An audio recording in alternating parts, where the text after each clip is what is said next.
Class 9 আজি আমি তোমালোকৰ অধ্যায় 6 কলা বা টিস্যুৰ বিষয়ে পঢ়িম। আগৰ ক্লাছত তোমালোকে পাই আহিছা যে জীৱবিলাক কোষেৰে গঠিত হয়নে?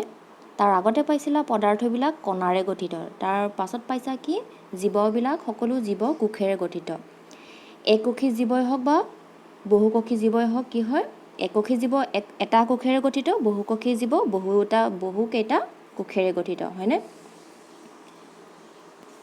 এই এককোষী জীৱই কি কৰে, অকল একেটা মাত্ৰ কোষেৰে সকলোবিলাক জৈৱিক কাৰ্য সম্পন্ন কৰে।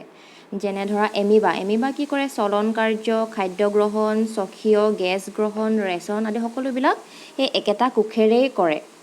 ঠিক আছে, একেটা কোষেৰেই নিয়ন্ত্ৰণ কৰে। কিন্তু বহুকোষী জীৱ বহুত নিযুত কোষেৰে গঠিত হৈ থাকে। যেনে ধৰা মানুহ, এইবিলাক কোষে অধিক সংখ্যক কিছুমান নিৰ্দিষ্ট কাম সমাধা কৰিবৰ বাবে নিৰ্দিষ্ট বৈশিষ্ট্যতা আহৰণ কৰে। ঠিক আছে, যেনে ধৰা মানৱ শৰীৰৰ ক্ষেত্ৰত কি হয়, চলন কাৰ্যৰ বাবে পেশী কলাই সংকোচন কৰে আৰু প্ৰসাৰণ কাৰ্য সম্পাদন কৰে।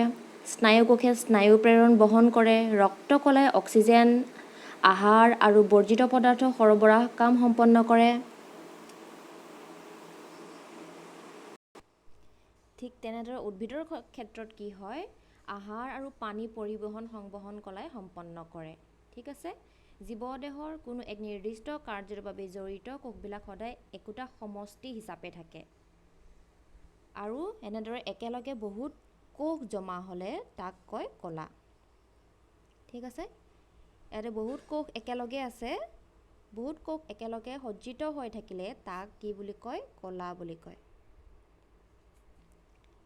ঠিক আছে, আজি আমি পঢ়িম এই কলাৰ বিষয়ে। কলা দুই ধৰণৰ থাকে,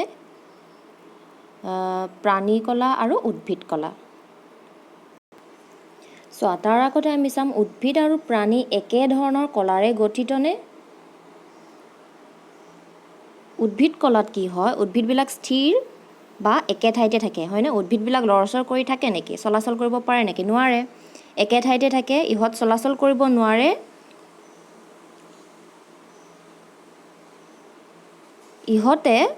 ইহঁতৰ বেছিভাগ কলাই আন কলাক শক্তি প্ৰদান কৰাৰ বাবে সহকাৰী কলা হিচাপে কাম কৰে।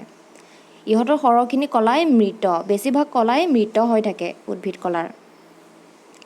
উদ্ভিদৰ বৃদ্ধি আৰু বিকাশ দেহৰ কোনো অঞ্চলত সীমাবদ্ধতা হৈ থাকে। ঠিক আছে, প্ৰাণী কলাত কি আছে, প্ৰাণীয়ে খাদ্য, সংগী আৰু আশ্ৰয়ৰ বাবে ইফাল সিফাল চলাচল কৰিবলগীয়া হয় হয়নে?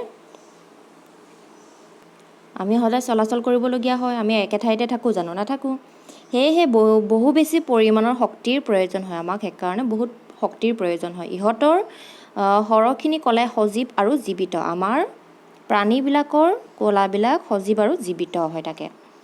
প্ৰাণীৰ ক্ষেত্ৰত সীমাবদ্ধতা নাথাকে, বৃদ্ধি আৰু বিকাশৰ সীমাবদ্ধতা প্ৰাণীৰ ক্ষেত্ৰত নাথাকে। ঠিক আছে, ইয়াৰ পাছত চোৱা, কলা দুই ধৰণৰ, উদ্ভিদ কলা আৰু প্ৰাণী কলা। আজি আমি উদ্ভিদ কলাৰ বিষয়ে পঢ়িম। উদ্ভিদ কলাত কি আছে চোৱা, উদ্ভিদ কলা দুই ধৰণৰ। এক নম্বৰ হ'ল ভাজক কলা আৰু স্থায়ী কলা। এতিয়া ভাজক কলা কি, স্থায়ী কলা কি?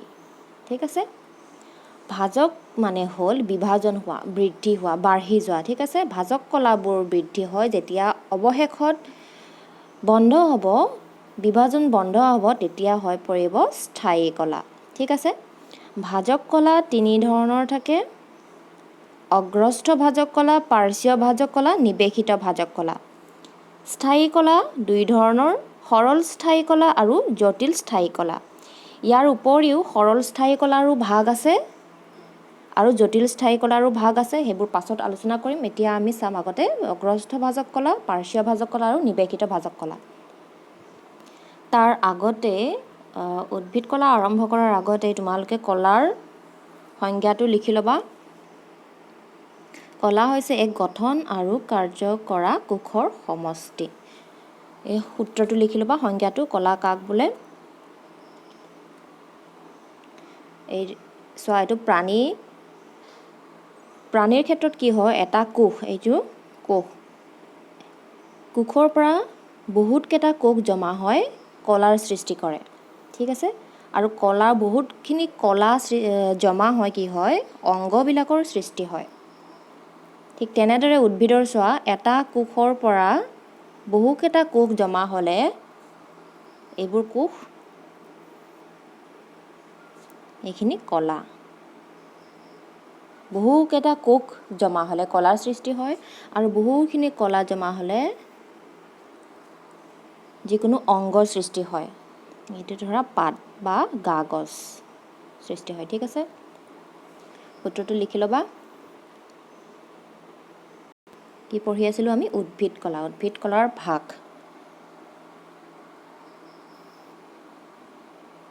ভাজক কলাৰ 1 নম্বৰটো আছিল অগ্ৰস্থ ভাজক কলা অগ্ৰস্থ মানে কি অগ্ৰস্থ মানে একদম টপ মানে একদম ওপৰত এইখিনি অগ্ৰস্থ ভাজক কলা ছবিটো আঁকি তোমালোকে ইয়াত চিন দি দিবা অগ্ৰস্থ ভাজক কলা একেবাৰে ওপৰত থাকে কাণ্ড আৰু শিপাৰ অগ্ৰ অংশত থাকে কাণ্ডৰ একেবাৰে অগ্ৰ অংশত মানে একদম ওপৰত আৰু শিপাৰ একেবাৰে আকত থাকে ঠিক আছে আৰু ইহঁতৰ কাম কি কাণ্ড আৰু শিপাৰ দৈৰ্ঘ্য বৃদ্ধি কৰাত সহায় কৰে অগ্ৰস্থ ভাজক কলাই কি কৰে কাণ্ড আৰু শিপাৰ দৈৰ্ঘ্য বৃদ্ধি কৰাত সহায় কৰে বাঢ়ি যোৱাত সহায় কৰে সেইকাৰণে কাণ্ডৰ অগ্ৰ অংশত আৰু শিপাৰ অগ্ৰ অংশত থাকে যাতে সিহঁতৰ বৃদ্ধি ঘটাব পাৰে 2 নম্বৰটো আছিল নিৱেশিত ভাজক কলা এইটো 2 নম্বৰ নিৱেশিত ভাজক কলা কি পাতৰ ঠাৰিৰ গুৰিত বা গা গছৰ গাঁঠিৰ কাষত থাকে এতিয়া চোৱা এইডাল বাঁহ গছ বুলি ধৰি লোৱা ঠিক আছে এডাল বাঁহ গছৰ এই গাঁঠিটো ইয়াক গাঁঠি বুলি কয় হয়নে গাঁঠি নট বুলি কয় ইংলিছত নট আৰু এই মাজৰ ঠাইখিনি এইটো গাঁঠি আৰু এইটো গাঁঠিৰ মাজৰ ঠাইখিনি কয়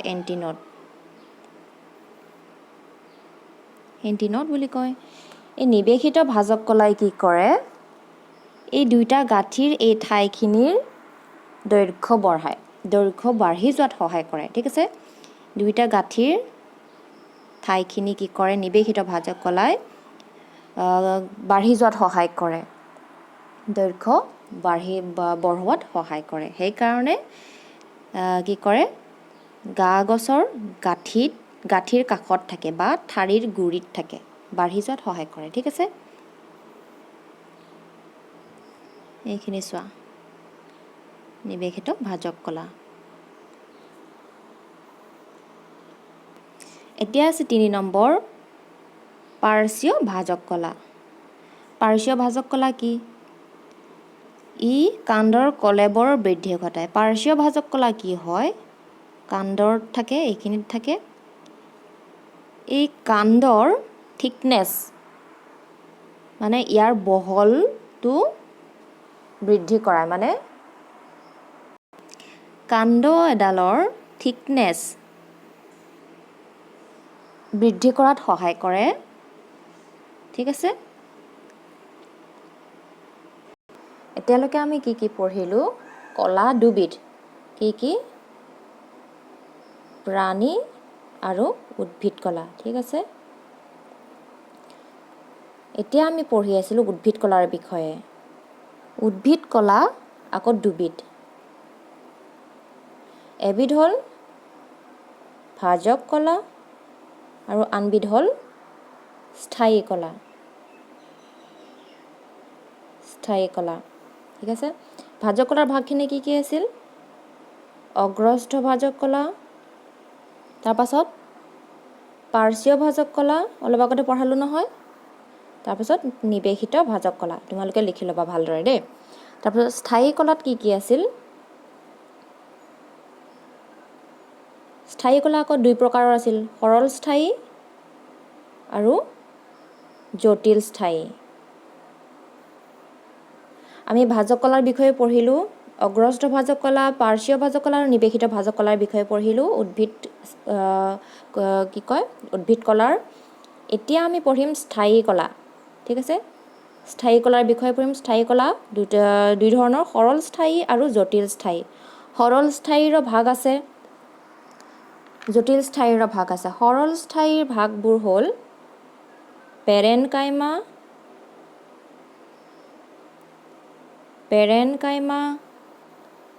কলেনকাইমা আৰু স্কেৰেনকাইমা। এতিয়া পঢ়িম আমি সেইবিলাক। আৰু জটিল স্থায়ী কলাৰ ভাগ হ'ব জাইলেম আৰু ফ্লয়েম। ঠিক আছে, এতিয়া আমি স্থায়ী কলাৰ বিষয়ে পঢ়িম। চোৱা, স্থায়ী কলা কি ভগাব পাৰি? 1 নম্বৰটো হ'ল সৰল স্থায়ী, 2 নম্বৰটো হ'ল জটিল স্থায়ী। এতিয়া প্ৰথমতে পঢ়িম আমি সৰল স্থায়ী। সৰল স্থায়ীৰ ভাগ কেইটা? 4টা। পেৰেনকাইমা, কলেনকাইমা, স্কেৰেনকাইমা। ঠিক আছে, তোমালোকে লিখি ল'বা ধুনীয়াকৈ। 3টা ভাগ, 4টা নহয় 3টা ভাগ। সৰল স্থায়ীৰ ভাগ 3টা। 1 পেৰেনকাইমা, 2 কলেনকাইমা, 3 স্কেৰেনকাইমা। ঠিক আছে, এতিয়া প্ৰথমতে পঢ়িম আমি পেৰেনকাইমা। চোৱা, পেৰেনকাইমা কি? পেৰেনকাইমাবিলাক সজীৱ কোষ হয়। কোষবিলাকৰ কেইশাৰীমান লগ হৈ প্ৰাৰম্ভিক কলাৰ বন্ধন গঠন হয়। সেই বন্ধনখিনিক কি কয়? সেই কলাখিনিক পেৰেনকাইমা বুলি কয়। ই স্থায়ী কলা হয়। ঠিক আছে, এই কলাই উদ্ভিদক শক্তি দিয়ে। ই সজীৱ কোষ।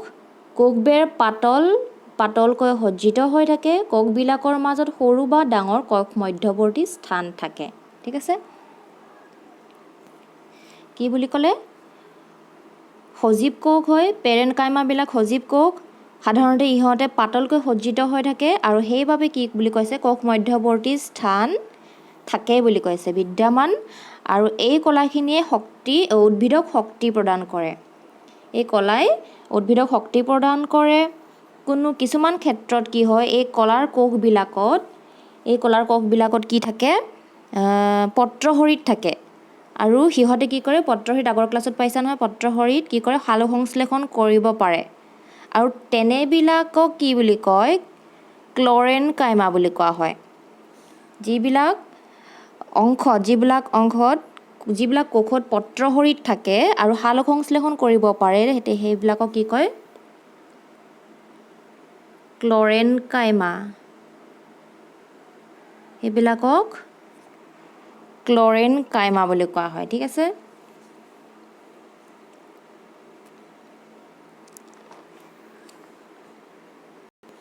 আৰু জলজ উদ্ভিদ, পানীত থকা উদ্ভিদবিলাকৰ ক্ষেত্ৰত কি কৰে? এই পেৰেনকাইমা কোষবিলাকৰ মাজত যথেষ্ট ডাঙৰ ডাঙৰ কোষ মধ্যৱৰ্তী স্থান থাকে। আৰু সেইবোৰে কি কৰে? উদ্ভিদজোপাক পানীত উপঙি থকাত সহায় কৰে। আৰু তেনেধৰণৰ পেৰেনকাইমাক কি বুলি কোৱা হয়? বায়ু কলা বুলি কোৱা হয়। ঠিক আছে, কিতাপত আছে তোমালোকৰ বায়ু কলা কি, ক্লৰেনকাইমা কি। এইখিনি হ'ল পেৰেনকাইমাৰ বিষয়ে। এতিয়া কলেনকাইমা।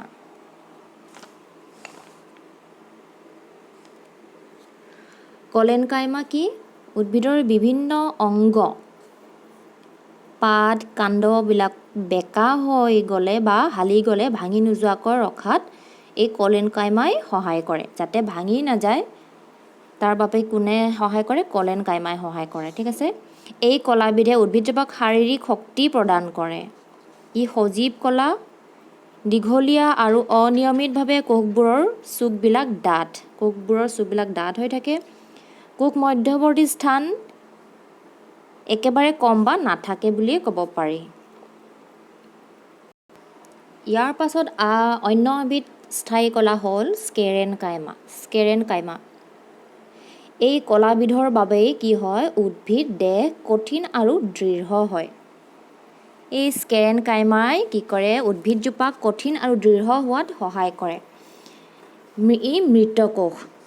মনত ৰাখিবা, আগৰ দুবিধ কোষ কি আছিলে? আগৰ দুবিধ স্থায়ী কোষ কি আছিলে? কলেনকাইমা আৰু কি আছিলে? পেৰেনকাইমা আৰু কলেনকাইমা কি আছিল? জীৱিত কোষ আছিল। কিন্তু স্কেৰেনকাইমা মৃত কোষ। তোমালোকে নাৰিকল দেখিছানে? নাৰিকলৰ বাকলি দেখিছা? সেই নাৰিকলৰ বাকলিবোৰ স্কেৰেনকাইমা কোষেৰে গঠিত। ঠিক আছে? এই কোষবিলাক কি হয়? মৃত। কোষবিলাকৰ কোষবেৰত লিগনিন জমা হোৱাৰ বাবে দীঘল আৰু ঠেক হৈ পৰে। দেখিছা ষ্ট্ৰাকচাৰটো? ছবিটো দেখিছা? কোষবিলাকত কি থাকে? লিগনিন জমা হৈ থাকে।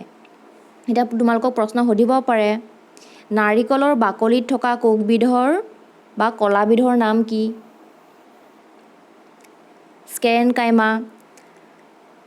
স্কেৰেনকাইমা কোষবিলাকৰ বেৰত কি থাকে? লিগনিন জমা হৈ থাকে। সেইবাবে কি হয়? দীঘল আৰু ঠেক হৈ পৰে।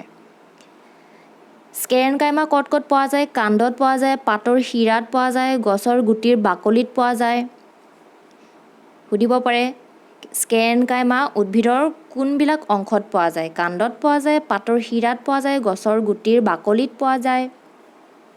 ঠিক আছে? সৰলস্থায়ী কোষক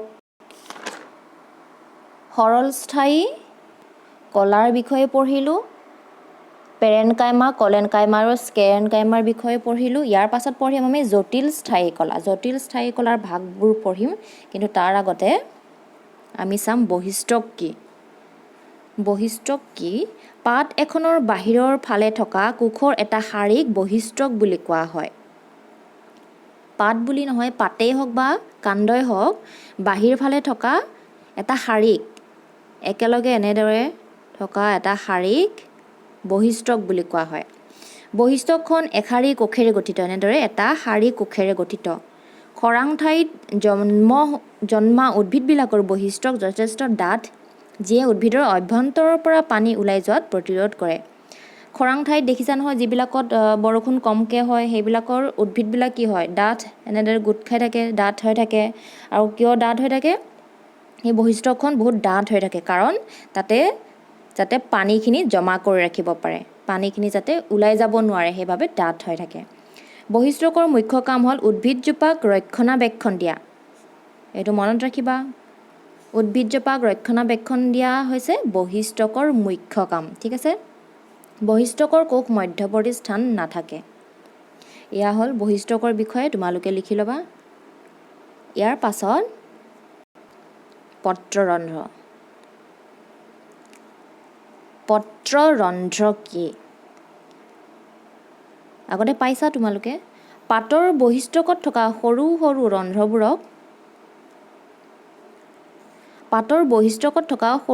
ৰন্ধ্ৰবোৰক পত্ৰৰন্ধ্ৰ বোলে। ঠিক আছে?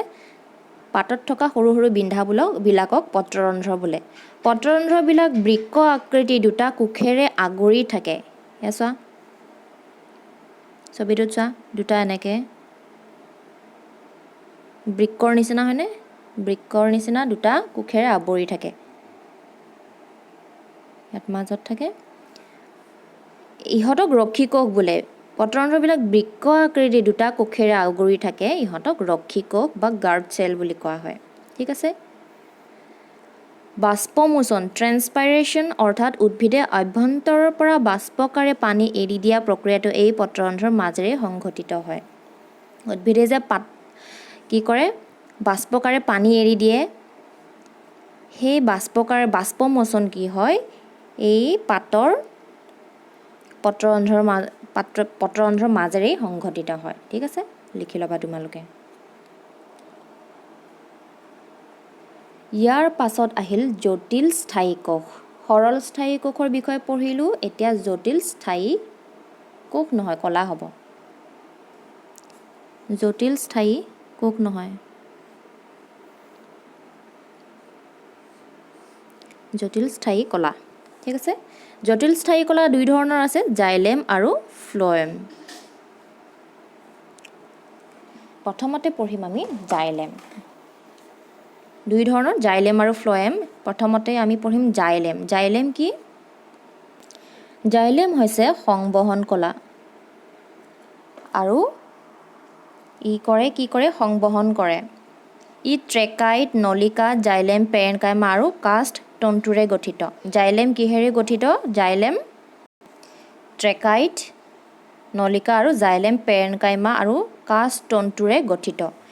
এইবোৰৰ কোষবেৰখন ডাঠ আৰু প্ৰায়বিলাক কোষে মৃত, বেছিভাগ কোষে মৃত আৰু ইহঁতৰ কোষবেৰখন ডাঠ হয়। ট্ৰেকাইড আৰু নলিকাৰ গঠন চুঙাকৃতিৰ, ট্ৰেকাইড আৰু নলিকাৰ গঠন চুঙাকৃতিৰ, মানে ছবিটোত দেখিছা চুঙাকৃতিৰ। সেইবিলাকৰ সহায়তে পানী আৰু খনিজ লৱণ উদ্ভিদ দেহত লম্বভাৱে পৰিবহণ কৰে। ট্ৰেকাইড আৰু নলিকাৰ দ্বাৰাই কি হয়, উদ্ভিদত দেহত পানী আৰু খনিজ লৱণ লম্বভাৱে পৰিবহণ হয়, মানে দীঘলীয়াকৈ পৰিবহণ হয়। জাইলেম পেৰেনকাইমা খাদ্য মজুত কৰাৰ উপৰিও পানী আৰু খনিজ লৱণৰ পাৰ্শ্বীয় দিশত সংবহনত সহায় কৰে। জাইলেম পেৰেনকাইমাৰ কাৰ্য কি, ট্ৰেকাইডৰ কাৰ্য কি আৰু জাইলেম পেৰেনকাইমাৰ কাৰ্য কি, আৰু কাষ্ট তন্তুৰ কাৰ্য কি চাওঁ। উদ্ভিদ দেহক শক্তিশালী কৰি দৃঢ়তা প্ৰদান কৰা, বহুত ইম্পৰ্টেণ্ট হয় এইবিলাক, তোমালোকে ভালদৰে লিখি ল'বা। ট্ৰেকাইড আৰু নলিকাৰ কাৰ্য কি, গোটেই দেহত পানী আৰু খনিজ লৱণ লম্বভাৱে পৰিবহণ কৰা। জাইলেম পেৰেনকাইমাৰ কাৰ্য কি, খাদ্য মজুত কৰাৰ উপৰিও পানী আৰু খনিজ লৱণৰ পাৰ্শ্বীয় দিশত সংবহনত সহায় কৰে। তাৰ পাছত কাষ্ট তন্তুবিলাকৰ প্ৰধান কাম কি, উদ্ভিদ দেহক শক্তিশালী কৰি দৃঢ়তা প্ৰদান কৰে। ঠিক আছে, এতিয়া চোৱা ফ্লয়েম। ফ্লয়েম কি, ফ্লয়েম 4বিধ কোষেৰে গঠিত। সেই 4বিধ কোষ কি কি, চালনী নলিকা, সংগী কোষ, ফ্লয়েম তন্তু আৰু ফ্লয়েম পেৰেনকাইমা। এই ছবিটো আঁকিবা তোমালোকে। চালনী নলিকা কোষবিলাক চুঙাকৃতিৰ আৰু কোষবেৰখন ৰন্ধ্ৰযুক্ত। চালনী নলিকাৰ কোষবিলাক কি, চুঙাকৃতিৰ হয় আৰু কোষবেৰখন ৰন্ধ্ৰযুক্ত, ফুটা থাকে। ফ্লয়েম খাদ্যবস্তু উদ্ভিদৰ পাতৰ পৰা অন্যান্য অংগলৈ সৰবৰাহ কৰে। ফ্লয়েমে কি কৰে, উদ্ভিদৰ পাতৰ পৰা খাদ্যবিলাক বিভিন্ন অংগলৈ সৰবৰাহ কৰে। ঠিক আছে, এতিয়া মনত পেলোৱা কি কি পঢ়িলোঁ আমি। কলা কাক বোলে পঢ়িলোঁ, তাৰপাছত কলা দুবিধ, উদ্ভিদ কলা আৰু প্ৰাণী কলা। উদ্ভিদ কলাৰ বিষয়ে আজি আমি পঢ়িলোঁ। উদ্ভিদ কলাৰ বিষয়ে আজি আমি পঢ়িলোঁ। কি কি পঢ়িলোঁ, উদ্ভিদ কলা দুবিধ, ভাজক কলা আৰু স্থায়ী কলা। ইহঁতৰ প্ৰকাৰবিলাকৰ বিষয়ে পঢ়িলোঁ। ভাজক কলা 3 প্ৰকাৰৰ আছিল, অগ্ৰস্থ ভাজক কলা, পাৰ্শ্বীয় ভাজক কলা, নিৱেশিত ভাজক কলা। স্থায়ী কলাত আছিল জাইলেম আৰু ফ্লয়েম, স্থায়ী কলাত আছিল সৰল স্থায়ী আৰু জটিল স্থায়ী কলা আছিল। সৰল স্থায়ী কলাৰ ভাগবোৰ আছিল পেৰেনকাইমা, কলেনকাইমা, স্কেৰেনকাইমা, আৰু জটিল স্থায়ী কলাৰ ভাগবোৰ আছিল জাইলেম আৰু ফ্লয়েম। ইয়াৰ বাহিৰেও আমি আৰু দুটা বস্তু পঢ়িছিলোঁ, বহিষ্টক আৰু পত্ৰৰন্ধ্ৰ। তোমালোকে বুজি পালা নিশ্চয় গোটেই উদ্ভিদ কলাৰ বিষয়ে। নেক্সট ক্লাছত আমি প্ৰাণী কলাৰ বিষয়ে পঢ়িম। এইবোৰ ধুনীয়াকৈ তোমালোকে লিখিবা বহীত, লিখি পিনে ছবিবোৰ আঁকিবা, আঁকি পিনে মোক পঠিয়াই দিবা। ঠিক আছে।